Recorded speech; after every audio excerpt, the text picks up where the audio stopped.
Welcome, Sacramento, to Coffee and Poets. We are here at the Naked Coffee Lounge on 11th and H, right here in Midtown.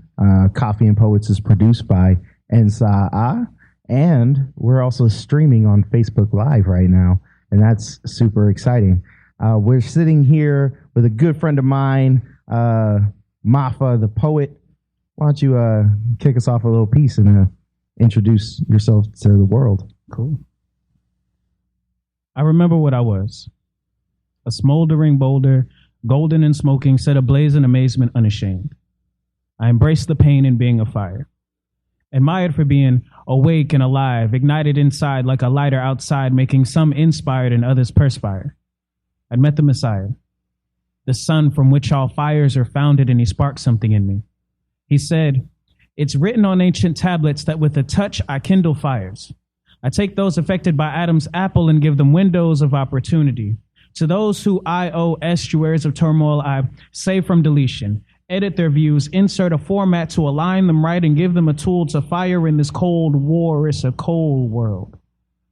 One that's dark, without form and void of pyro. A place built on cornerstones for fire, but only ever uses decorations for Bibles. I was there, burning a bright amber of ambiance. An ambitious ambassador about to ambush the ambivalent, I became a California wildfire. I burned with a passion and took no sabbaticals. My life with God became so mathematical. I was so radical and irrational, people didn't feel I was real. I had to let everyone know that I was masterful, whether fanciful and theatrical or ecclesiastical. It didn't matter how impractical, as long as it was magical, whether gospel or Christian rap or contemporary neoclassical. As long as it was church related, I couldn't be emancipated. No, I couldn't be a part. I had to be a part. I had to be a piece. So I became the Prince of Peace. I said peace to his peace, and a piece of me deceased. I didn't know that this was burnout, and my flame started to decrease. So I became a forest fire. I'd spring up in the enemy's camp and may march through fiercely, clearing his skies, but I'm doing it severely. My flare is ferocious, tearing up his lotus and roses, consuming his bushes like I contrast Moses. Smokey gonna be mad because I couldn't prevent his cirrhosis. When I get done, he's gonna need a diagnosis. Yeah, he'll need a prognosis to treat this illness. When I get done, I'll destroy his wilderness. But I digress. I'd say yes, even while I'm in the test, I put myself in a mess to bless others in distress. It's for the best, I guessed. I even impressed the empresses, leaving out the king, but I got some successes, so I left it at that and kept adding more responsibility. Even though this church facility was bringing more and more hostility, it brought me possibilities to bless everyone around me. As I was being lifted, my fire felt less grounded. The more candles I lit, the smaller my blaze burned. I learned less about the Lord, and my contentment began to churn. I became an electrical fire. The more I got plugged in, the shorter my cord got, and I felt I was being drug in. And even though my temperature was reaching new thermals, I was never straight, so I only inferred no's. My internal became a volcano. I became nocturnal, and my body was in turmoil. I started acting like a turtle, though I thought I was in turbo. My emotions became a furnace. I wanted to drink Merlot. I started reaching new lows to fulfill my yearning. Girls flashing their combustion, and I'm having fun burning. Now I'm indecent, no more incandescence. All the people I inspired, I stopped teaching them lessons. Bro, you talking too fast. You just really need to slow up. Bro, you're immature. You just really need to grow up. Man, this dude late. Man, he better show up. Everybody's making me mad. I'm finna blow up. I was working for God, but I didn't remember the splendor. All this burnout had rendered me an ember. All this energy I lended, but no love to engender. God had to take me and return me to cinder. For a while, I was focused on the stardom, but he showed me that the sun was extinguished for our sin. So we must fan the flame in our fireplaces, for we were fire baptized only by his graces, not by our works. So embrace the Father. He won't put you out, but it'll only make you hotter. He'll handle your flame as long as you surrender. But if not, you'll be like me, a dying ember. Wow. Right? Thank you. Yeah, that was really incredible. Maafa, tell us where your name came from. And I do want to get into that piece a little bit, but let's start there. Cool. So Maafa, it's so I was flirting with a whole lot of stage names. Mm-hmm. I knew I didn't want to go by like my government name, Denzel Peoples, and so I've flirted with some over the years, and I figured I needed something new, something fresh. And so I started looking online, and I found a word. It's actually a Swahili word. and it means great disaster. I picked that because I realized that like art, it's not clean, it's disastrous. It can bring damage. And on top of that, I felt like at that point in my life that I was a great disaster, but great being the key word in that. And with God, like I can be more great than disastrous. And with my art, even though it's bringing destruction, it brings about reconstruction as well. So that's what Maafa means. Yeah, that's an interesting concept. This reconstruction and this deconstruction through the art. I am fascinated by lyricists, by poets, wordplay, just recognizing some of the techniques. Obviously, there's a little bit of a hip hop influence there with the rhymes, and I think that's super tight. But you also have some like double entendres, throughout, and some techniques that I recognize from like the battle rap world, where you like even break down words, that completely like flips and changes their meaning. How did you like develop that style? Where did that come from? Man, I don't even know how long ago it was that I started doing poetry, but when I first started, I sucked. And we all do, don't feel bad. and I was watching, what's that show called? It's a spoken word competition, teams from different cities. Brave New Voices? Yes, Brave New Voices. And that's what started me doing poetry.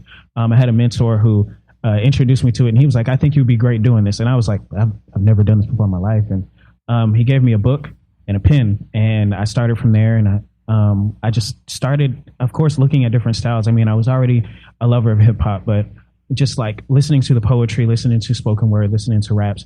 I watch battle raps all the time. And so the entendres came, the alliterations came, the consonants came, and like I just started to develop those things. And now they've become some of my favorite things to lean on in my poetry. And so a lot of my poems tend to have those things. Yeah. So I'm a student, right? Mm-hmm. A student first. I love to like study and break that stuff down. Yeah. But above all of the techniques, because there's so many people who, are great technically, but they're not saying a thing. Yeah. So I do want to dive into your content too. Yeah. In it, it seems like you're speaking from experience when you're talking about your faith, when you're talking about, being at your lowest of lows. Yeah. How much does your experience show up in your poetry, or are you writing poems around certain themes or from other perspectives? Mm-hmm. I mean, of course, my faith is a big part of me, and that's a part of my art. But I also tend to write a lot of different things. It tends to be what I have a passion for. So one of the things I have a passion for is my faith, but I also have a passion for kids. I also have a passion for diversity, inclusivity, social movements. And so I write about a lot about those things too. And those themes also tend to be intertwined with each other. So I love that. I love to be able to use my art to just speak to different things. And of course I speak from experience. I use my stories. I have a piece I'm probably going to spit today that's a story about me, but I also I write about anything, things I see on TV, things I read, things like that. So nice. Yeah. Nice. Why spoken word? I feel like creatives have all kinds of mediums to express themselves. It might be like visual art, it might be music, it might be dance. But for you, it's spoken word. Do you have other talents, or is this like, the one thing that you gravitate towards the most? I'm curious as to those things. Spoken word is really interesting. It has a unique way of being able to speak to topics, to things that I want to say. This was not my art of choice. Like I said, my mentor kind of forced it on me, but I'm glad that he did. Yeah. Shout out to you if you're watching. You can say their name. Shout out to you, Jamal Ray. But before this, I drew I acted, I wrote stage plays. I did a lot of stuff like that. And I love telling stories through, like drawing. I love telling stories through stage plays and things like that. But those things can often like be very hard, very time consuming, especially plays and things like that. And so the way I chose to be able to speak about the things I wanted to speak on was poetry, and I develop it. I love it now. It's my main art now, but it wasn't my first choice. That's interesting. I don't think I ever realized that we had that in common. Yeah. I was Charlie in the Chocolate Factory in the 4th grade. Do you have a video of that? Can I see that? But I was also on the yearbook committee, so that picture might have ended up in that yearbook that I keep stashed away. I'm gonna go Google searching tonight. But do you have favorite plays, or do you have a favorite production that you've participated in? And are you like the leading man in your productions, or are you like, how involved in theater have you been? So I was kind of forced to go to church when I was younger. And so when I was a teenager, I was in a lot of church, plays or whatever. And I got the lead roles in those. And so that led me to like want to do theater as my life. I wanted to act at first. And so in high school, I started, joining theater club and, drama club and all that stuff. And I found myself being in a few plays in high school, of course, but the most prominent one is Annie. Yeah. And I've been in Annie twice, and I've played the same few characters. But probably the most funny one is Sandy, the dog. I played Sandy twice, once in middle school, once in high school. Wow. And it's very interesting, especially the middle school one, because I had a solo as Sandy. So imagine just a dog singing. Yes, it's humiliating, but it was fun. I understand, some of those really embarrassing moments. Yeah. And in high school, we had an opportunity to write our own like screenplay for a theater class. Wow. And, we put it together, and I like somehow ended up like under a dining room table making all of these crazy like innuendos with a senior, and I was like a freshman. And it was like I could not get through it. Yeah. But she was a great actress. Yeah. And like worked with me despite me failing to deliver on this scene. But it was a wild and crazy time, and I feel like a lot of those skills that I learned during my like freshman and sophomore year of high school then translated into the spoken word and into the poetry scene. Like just things like learning how to project, how to clearly enunciate so that people can understand you from across the room, and things like that. Did you pick up some of the literary skills from the theatrical productions that you were a part of? Or do you have like favorite books or authors that you turn to? Or are you inspired through, videos that you watch on YouTube and things like that? Absolutely. I learned a lot from theater. Of course, like you said, stage projection, stage presence, things like that. But then also the stage taught me memorization. Memorizing scripts was the hardest thing for me. In college, I was a theater major for a year, and just memorizing those scripts was hard. And so that then translated into like me having to memorize these poems. And now I can memorize 12-minute poems, but it's all because of theater. But I also get inspiration from, great poets. Let me see. Jackie Hill Perry is my absolute favorite spoken word artist. Her stage presence, her message, everything just about her poetry is great. And there's a few others I could name off. Who was I telling you about the other night? Anybody from Stryver's Row, any of those guys. Just amazing poets. Yeah. That's pretty awesome. Yeah. It's interesting. I just had this thought. You were in a theater program. I was in a theater program. But I know that there aren't that many California schools that have opportunities for students to engage in the arts. Really? Yeah. It's just like, didn't know that. Part of how it is. Yeah. But also like the East Coast spends way more on funding. Yeah. And that like might actually be a fact that people may not know about you yet, is that you're not from Sacramento, California. You can tell folks like where you're from and what brought you out here. Yeah. Shout out to Georgia, man. I hope they're watching tonight. But shout out to Georgia. I'm a Georgia boy. Born in Philadelphia, Pennsylvania. Moved to Georgia when I was 3. Lived there for the rest of my life until I got here. You're from Philly and you like battle rap. It's no surprise. It's just in me. It's in my blood. But yeah, I'm a Georgia boy for the most part. Yeah, the East Coast. I went to Georgia Southern University. Graduated from there in May of 2016. But yeah, theater, education, like those are my passions. Those are my loves. Nice. Yeah. Nice. So what brought you to Sacramento? Well, because we also share this in common. So I figured that we should just, clear the air. Red and yellow. Shout out to City Year and all the ACMs out there. Yeah. So this program called City Year, an AmeriCorps program. Like I said, I graduated with an education degree. I'm going into teaching next year, but just because as this buffer to kind of get out of Georgia, get to California, I'm doing City Year, and it's a great program, where I just get to influence kids every day. So, And you're at a high school, right? So you're working with high school youth? Yeah. Awesome. Yeah, with 9th graders, man. Yeah. We'll have an opportunity to talk about some of the programs here in Sacramento, particularly Sacramento Area Youth Speaks and opportunities for young people to engage. I was wondering if you could give us another piece. Sure. Yeah. Sure. All right. This piece is called Surely.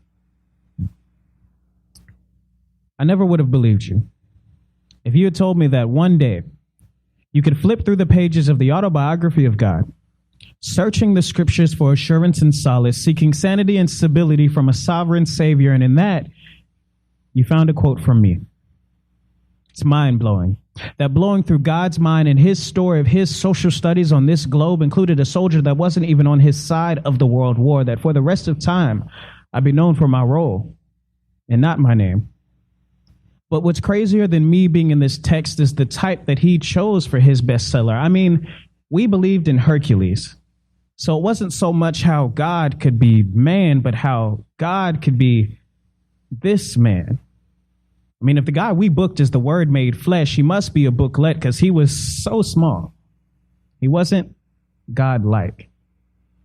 The publication of this death is gruesome. I had to squint and every look was periodical. I turned to another soldier because this account had to be fiction. I asked him, is what we're doing okay? And he said, bro, sure. And he gave me a scroll, and I scrolled through that text to find where he said he was the Emmanuel. I knew something wasn't right. He seemed pretty novel because he crumpled so easy with his paper back. He might have been a loose leaf, but you couldn't say he was spineless. So I guess you can't judge a book by his cover. His volume was silent, as everyone else had their caps locked in their insults. We stripped him of every article of clothing, and our only addition was a crown and a cane to copycat his kingship. We bowed as we mocked the monarch, whose mangled manly image would be made most marvelous. In mere moments, he would be made a gorgeous god, but we gawked and the gathering gasped as we gaped gashes and we mashed him. We were to beat him with passion till he passes. With sanctions, we are assassins. Just bash him till he gives up the phantom is what they asked us. Make it slow as molasses with blood splashes and shackles. Even though those nails were killing, he pressed on. Acrylic. He weaved us his hairs as we beat him out of existence. No fake lashes, even his eyelids were bleeding. And as he died, you could see his hair was red as he's sleeping. But as I saw his diligence, I started to think this wasn't made up. The other soldiers would laugh and joke as he got sprayed up. He was sun beat, the sun screened as the skin burned. His flesh was peeling, red and marked as the soul returned. We didn't realize that every prophecy was affirmed. With every whipping, with every bruise, our sin is purged. I don't want to kill him, put him in a penitentiary. I should be celebrating I'm centurion of the century. But with all these doubts, I had to nail him to a crucifix. My face is white as bricks as everyone called him a lunatic. He took this like he was used to this, accused but God enthused by this, amused by this. His human self was super sick, and yet I was excused of this, approved by this, that though I sin I win, and I am proof of this, and that Word made flesh is good for my reproof in this. Before this I wasn't used to this. These Roman gods a foolish pitch. I'd rather submit to a God who died so I'd make fewer slips, fewer tripped. As the gravel upon the ground started quaking, the son that was forsaken was sadly mistaken as faking. Graves started open and saw a zombie invasion. The undertaken awakened with every shaking vibration. I took off my helmet to show that I recognized I couldn't reject it or continue with telling the second lie. This man wasn't man but was God, and was penalized for being the bridge so God and we could be unified. A God that's crucified chose suicide over you and I viewed the sky and chose to abide in his do or die. I knew a God who made me a newer God, was infused in pride that there's a newer I renewed, and I say adieu to the fool inside.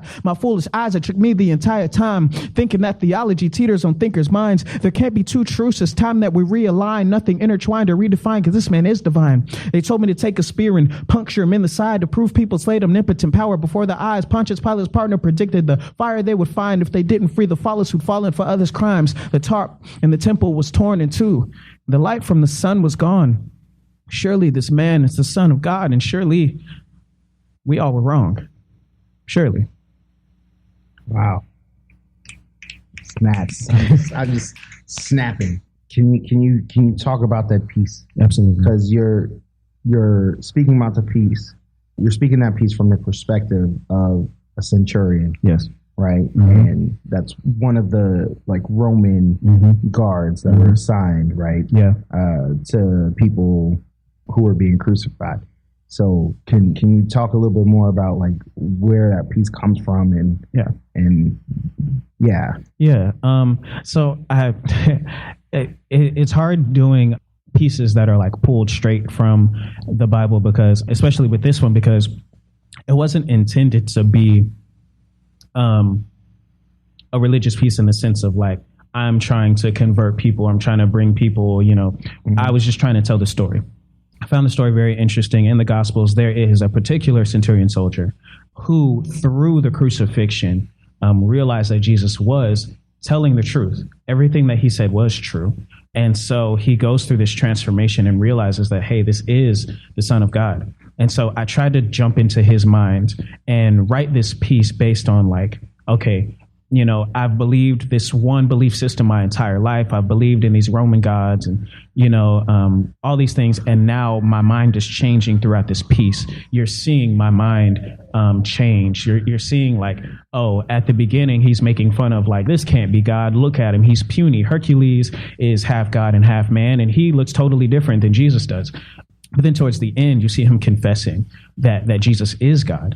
And so I just tried to write from that perspective, hoping the audiences would just find the idea of that story very interesting. Yeah, it's a really unique perspective. And I feel like there's a lot in the Bible where if you view it differently, it shifts your entire worldview. Yeah.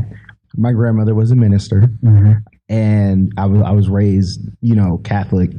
And one of the things that she tried to like instill in us growing up was the word is like really important, but not just the word, but like how people act and how they behave. Like, does that match the word and the intention behind it? Yeah. And when I think about, and we're going to get like political and current events,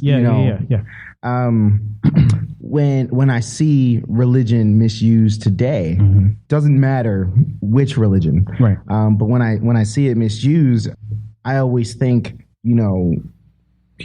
there are reasons, right, for or justifications that people are using, and they're pulling it from the Bible, or they're pulling it from the Quran, or they're pulling it from these religious texts, to justify some pretty like horrible things. Just curious about like your thoughts on that, and like how does that make you feel? Have you seen people or come across religious extremists as you shared your poetry? Yeah.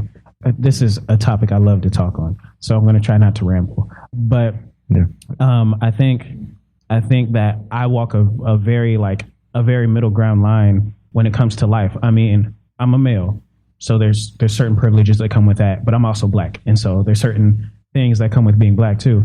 Yeah, I mean, and we won't go into those, but and I think it's the same thing with being a Christian, but like having the political views that I have. Oftentimes, it's looked at as like liberals are completely secular, and that conservatives are completely Christian. They're all Christian, and there's so many things that I disagree with like conservative agendas and policy today. But I think it's my position, especially as a Christian, to speak out against some of the things that happen because of Christian extremists. And I think there's Christian extremists in the federal government today, and that might be crazy to say, but like I just think that Christianity as a religion and other religions too, but like Christianity as a religion is is focused on love. It's focused on restoration. It's focused on healing and salvation, and to try to use love and to try to use peace and all of those things, and to try to use it to hurt people, to bring about hatred, and use it as an excuse, I think is absurd to me. I think it's not in the character of Jesus. I think it's not in the character of God. And, you can twist a passage to make it mean what you want to say, even if it's not true.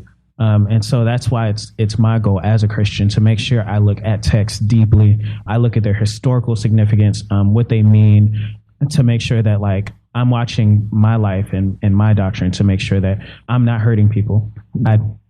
My job as a Christian is to heal, is to love people. And if you don't use Christianity for that, then there's deeper issues there. Yeah.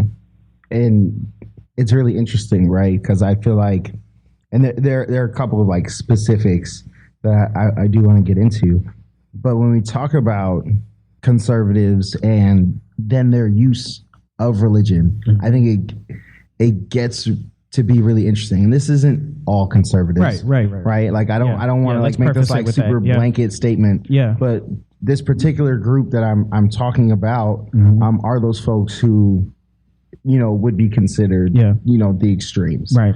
And I know that there's tons of great people who are like fall somewhere in the middle, but it gets really interesting when you see the things that folks value, whether it's like virginity or innocence, mm-hmm. or this idea of oneness or sameness, mm-hmm. also the patriarchy, right? Mm-hmm. People like to assign God a gender. Mm-hmm.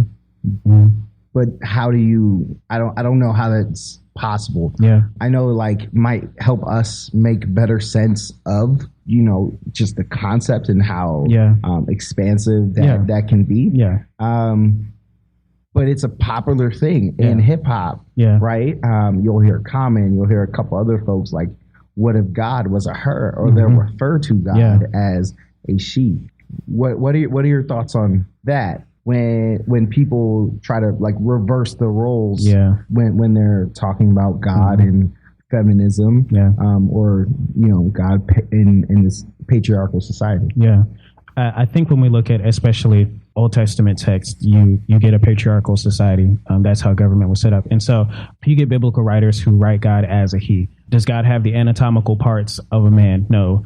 Is God attracted to, a certain gender, or is God a certain gender? No, I wouldn't say that. And I think, like you said, we use these pronouns to try to make sense of God, especially at that time. But like there just isn't a way to describe God. So I wouldn't say that God is a he or him or her or she.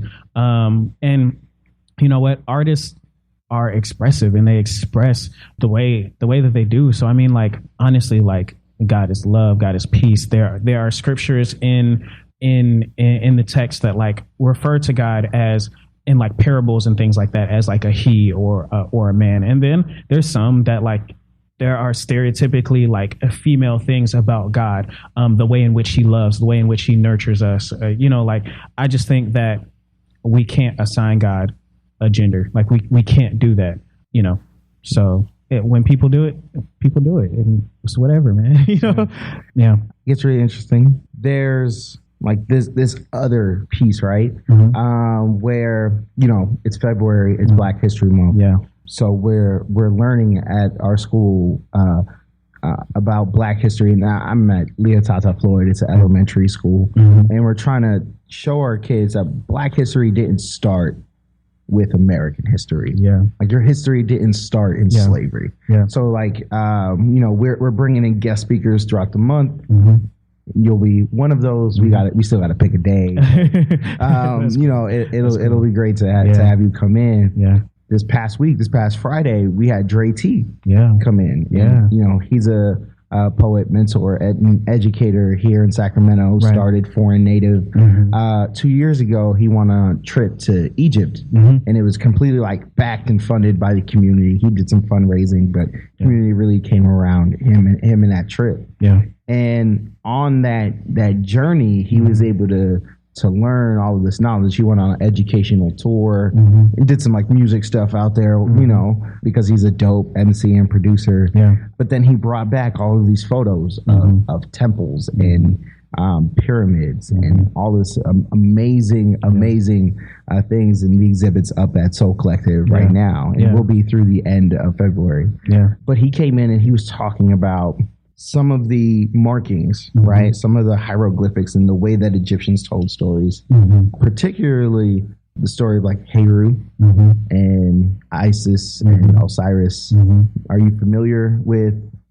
Yeah, you know, I've heard these things. I've encountered these things. Yeah. And so then I don't know how familiar you are when people make the comparisons between that and then, you know, the story of creation. Right.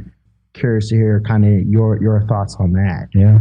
I know that folks, you know, we'll talk about like Jesus being black or Afro-Asiatic and that sort of thing. Yeah. Does that shift then our dynamics or the way that people should view the world politically or socially today, considering that Christianity might actually have its origins in Africa? Yeah. I'll even say that Christianity does have its origins in Africa. Perfect. I'm glad we're on the same page. Yeah. I didn't know where you stood on it. I don't think we've ever had this conversation. Yeah, no. Christianity definitely does. I would say that Jesus was Afro-Asiatic. I would say that. And I think some people swear up and down and will and continue to today that, you know, Jesus looks like the paintings and that Jesus was white or, you know, whatever. And that's just not something I can attest to, I can get with. I mean, when we look at scriptures up and down, when we look at the spread of the gospel, you know, after the gospel writings in Acts and all that stuff, you see the church expanding and you see that the church expands into Africa and into Asia, and you don't see this European influence until, you know, colonialism and stuff like that. And that's when we get like Christianity being spread in the ways in which they were through slavery and, you know, things like that. But I think if we do shift our view, then we do get to see, okay, Jesus was a minority. Jesus was someone who was downtrodden. He was not rich, you know. And so when we see these things and when we paint these pictures, then like we get a different view of Christianity. We get a different view of like who God is for. Is God for, you know, the things that people in government are doing and saying that they're because of him? Or is God for the downtrodden? Is God for the homeless, the widow, the orphan, the person who does not have money? Is God about tithes and offerings, or is God about just giving to people who are less fortunate? So we get to see that shift in thing. Going back to like the beginning of your question, with like the Egyptian things, like that's something that I hope to. I plan on going to seminary at some point. That's something that I want to dive into a little more myself, because I don't know much about it, but I've definitely heard, you know, the parallels to like not just like Egyptian, you know, things, but like of other things too, of other origin stories and beliefs and faiths. And I think if anything, it calls to at least say that like, okay, maybe something is true about this. If you can make parallels to different stories about the same event, then something is true about said event. So that's all I have for that. But I'm not very knowledgeable about that. Yeah. I think it really kind of like blew my mind the first time I started hearing about those particular connections, and I had to like do my own research. Yeah. But I don't consider myself an expert in that sort of thing. Yeah. But I know what I've learned, and I know what I've heard, and I just think that it's interesting because when you see these like systems of white supremacy and the way that it's been set up currently, you know, you wonder where that comes from. Yeah. Right? Like that's like self-preservation or it's economics or it's a number of different things. We were watching the Slavery by a New Name with Milton Bowens. Milton Bowens has an exhibit that's up at the Brick House right now. Check that out. Yeah, it's amazing. And he played a documentary during like the kickoff. And the documentary is about slavery by a new name and talked about how, you know, slave owners were working to protect their economic interests even after the Emancipation Proclamation. Right. And some of the things I saw in there like were super like just touched me right here, man. Because it hurts. Yeah, it hurts. Yeah, you know when you see that stuff. And another film that came out recently, Birth of a Nation. Yeah, right, by Nate Parker. Yeah, he produced it and all that. I know there's a whole bunch of controversy around him as a person. Yeah, but then diving deeper into that particular movie, it's kind of like the opposite, right? The like anti-story behind the original Birth of a Nation. Right. I don't know if you had a chance to see that. Yeah. But it's like a 3.5 hour like movie about like the formation of the KKK and where some of those like fears come from. Yeah. And then you begin to see like the religious imagery appear in these like hate groups and things like that. Yeah. It just I think it really bothers me that folks can like twist something that's like, as you've stated, like intended to be positive force, right? In the way that we make sense of what's going on, and then like use that for their own personal gain. There is this like, duality that's in all religions, right? Yeah. The like balance of good and evil. Yeah. In hip hop, I like to describe it as like the balance between righteous and ratchet. Yeah. I like that. Yeah. And curious about your like balance. Is it all religion or all faith or all consciousness all the time? Or like, do you get down in the club to like the 2 Chainz, the Young Thugs or whatever, like whatever's out there now? Do you like, do you find yourself trying to balance both of those worlds? Yeah, I mean, absolutely. I'm a hip hop head, and it's not just like Christian hip hop, right? And from Georgia, yeah. So it's exactly. Like, what I'm saying, exactly. Like the birthplace of that scene, Atlanta Outcast. I definitely think that like walking on this faith journey is a spectrum, and it's different for all people. I mean, I live in a household with 2 other Christians, and like just the ways in which we live our lives are just different. And that's because like we fall on a spectrum, and it's just what it is. There are things that like I'm sure like people within the faith wouldn't agree with or wouldn't like.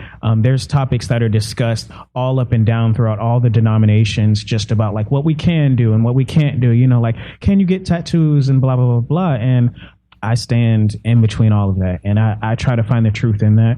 I don't have any tattoos, but I want some. In fact, I was in a tattoo parlor both today and yesterday, and they were like $120. And I was like, okay. You got to go see my homie Norm. Norm, where's he? Yeah, Norm I stay. Like 7th and I. That's a dope name, first of all. Underground spot. Yeah, Norm I stay on Instagram. You'll be able to check out some of his work. Norm I stay. That's a dope name. He's the homie. So. Okay. But yeah, I'm gonna have to check him out. But yeah, so I mean, it's definitely not all good or all bad. I think it's impossible. Besides Jesus, it is impossible like to live this perfect life, this sinless life. I don't even know if you can go a day in sinlessness, but like I love like the fact that in the faith that I attribute myself to, that like there's forgiveness, and besides that, like there is freedom. Like it's not you can do this and you can't do this, and you've got to walk this fine line. Like that's not what this is. It's definitely like there is freedom, and there's falling down, and there's getting back up. There's me learning lessons, and you know what? Maybe next time I shouldn't do that. Or, oh, you know what? I didn't know that 3 years ago. Now I know it. Now let me apply that to my life. But it's definitely a gradient. It's a spectrum, and I live on it. Awesome. Yeah. How about another piece? All right, cool. Let's see. So I have one more, and this is an extreme metaphor, but it's about like my story and how I came to the belief in what I believe in. So it's called White Flag. It was black. The night was lightless and lifeless. The white substance we were buried in our noses to couldn't even be seen. The entire platoon, face down in wormholes like filthy astronauts. Our arms, armed with arms, In armor covering our U.S. Army emblems, the echoes of our empty bellies filled the sky with numerous chords and concords from us concords. These choruses corrupted the conversations of the condors that patiently waited for our conclusions. Our deaths were imminent. Either we'd die in battle on the battlefield or here in the trenches from the battle conditions. We drank. To shield from the shivering numbness, we numbed ourselves with numerous spirits at the bottoms of bottles. Surely this isn't what I signed up for. Basic training was so basic compared to this. It's so cold that if injured, you can't even go to sick bay because the whole bay's sick. It's sickening. Soldiers spit 6 stories of the enemy saying he's a conqueror of worlds. He harbors the inhabitants and changes their habits to have them look like him. They say he's as sharp as the weapon he uses, heavenly harnessing the power of hundreds of gods and attacking assassins with ease. They said he had eyes of fire, and he's killed more Jews than Hitler, and isn't any gentler on the Gentiles. I grew tired of their tales.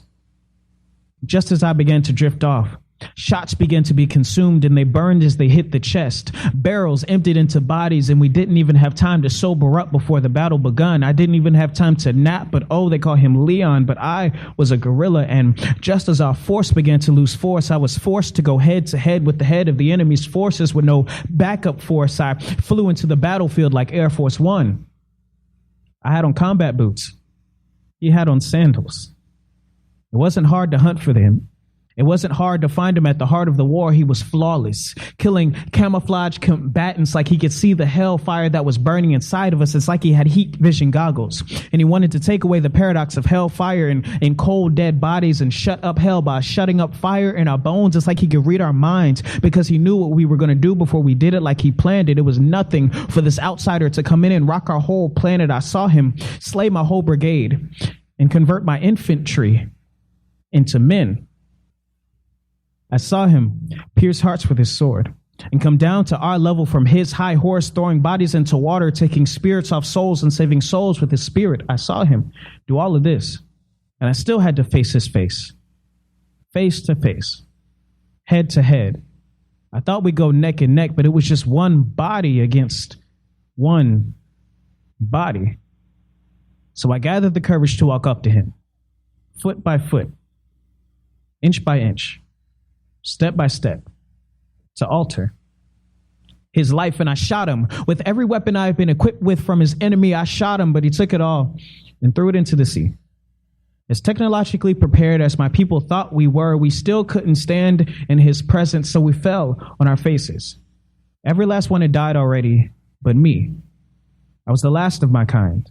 And I didn't take kindly to his conversion of my kin and having them blindly call out to me and tell me I was blind. I could see fine. I couldn't see that it had been paid. It didn't make any sense to me. I said I could see fine, but I couldn't see that it had been paid. It didn't make any sense to me. I said I could see fines, but I couldn't see that they had been paid. It didn't make any sense to me, and it might not make any sense to you since I didn't have anybody left to prove myself to but myself was enough. So weaponless and cool punless, I took all I had left and leapt left to leave him guessing I was going left, but I was going right. But he knew this day that I was going right, so he swung right at me, right there with his right hand, and he stabbed me straight in my left breast. He left me breathless as he stabbed me right in my left chest. I guess he guessed right, and he pressed with his sword, sliced open my chest, pierced my heart, and exposed it to the rising sun to the right of us. And as his sword began to rearrange the cells of my skin to make it look like that of the Grand Canyon, he granted me with the grandest desires and filled the deepest canyons of my life. He poured into me lessons and blessings. As the blood poured out of me, I gasped like I was rising from a pool in the summertime. As the spirits were springing from me like the red leaves of fall, I fell down into the falling snow of the winter. Now with the sword permanently hidden away in my aorta, my body froze. Maybe from ice, or maybe from fear, maybe even from rigor mortis. I don't know. What I do know is that I no longer had control over my body. I'd given him that power. I'd surrendered. And just as I no longer had control over my body, it no longer had control over me. And in a sense, this death was freedom from my sins. As the old spirits were leaving me, a newer, greater one was coming to fill its place, as if the puncture placed in my pulmonary perpetrated my person for a positive purpose. As if the hole in me was to make me whole and holy. I was wholly indebted to this dictator, but he commended me on my command, commanded me to be comforted, convinced me of conviction, and corrected my condemnation. He cried, "You couldn't take my life. Only I can do that.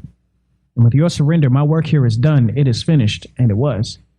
He took his own life, and we woke up in his blood. It's amazing. As if the only reason why he came as an emperor was to empower us to be like he. Greater works makes us more than conquerors, so we expand his territory. So now I wear him proudly. His symbol on my dog tag. I'm glad I surrendered. Now my heart is pledged to a white flag. Yeah, man. What do you hope people take away from your spoken word? If it isn't salvation, if it isn't bringing people to Jesus, the least I hope that people can bring from my pieces is hope, is love, is positivity, is being able to spread joy. I don't do poetry for entertainment. It's entertaining, it is, but that's a byproduct. The reason I do poetry is to encourage people, is to love on people, is for people to hear positive messages. I love hip hop, but hip hop is not always positive. And people use the gift, the art of hip hop, of rap, of spoken word, of poetry. They use it in negative ways, and they influence people negatively. And that my goal is to do the exact opposite of that. Use what was originally intended for encouragement and for uplifting our community to do that, just that, to encourage and uplift people. Thanks, man. Yeah. My brother in the struggle, thank you so much. Yeah, man. You know, super inspirational. Thanks. To see, you know, black man of faith, super critical and thoughtful. You're obviously uber talented, and it's just amazing to see you thrive. And hopefully we get to keep you here in Sacramento so you can, you know, continue to influence our young people in that way and help show them that balance. Quickly before we go, where can people find you, man? Like, you got a website? What's online? How do people connect with you? Yeah, man. Instagram and Twitter. Follow me at Maafa the Poet. That's Maafa the Poet. And then also you can find any of my stuff on maafathepoet.com. Maafa thepoet.com. So yeah, man. I'm on YouTube and everything like that too. So appreciate you, man. Thank you so much. Man. Thank you so much, man. Yeah. That's it. Yeah. Thank you, Sacramento. Thank you, Ensa. Right. Yeah. Thank you, Naked Coffee Lounge. Coffee, man. Now I need some hot chocolate. Oh yeah, absolutely. It's great, man. They got the whipped cream in it. Oh.